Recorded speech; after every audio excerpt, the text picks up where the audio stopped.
This is a high wind watch. For the following locations in Colorado: the Northern Front Range foothills including Estes Park and Nederland, the Southern Front Range foothills including Idaho Springs and Evergreen, Fort Collins, Boulder and the western suburbs of Denver, Rocky Mountain National Park and the Medicine Bow Range in the mountains of Summit County, the Mosquito Range and the Indian Peaks.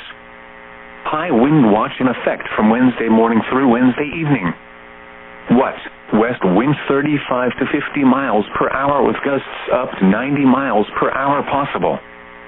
Where? Rocky Mountain National Park and the Medicine Bow Range, the mountains of Summit County, the Mosquito Range, and the Indian Peaks, the Front Range foothills, Fort Collins, and Boulder in the western suburbs of Denver. When? From Wednesday morning through Wednesday evening.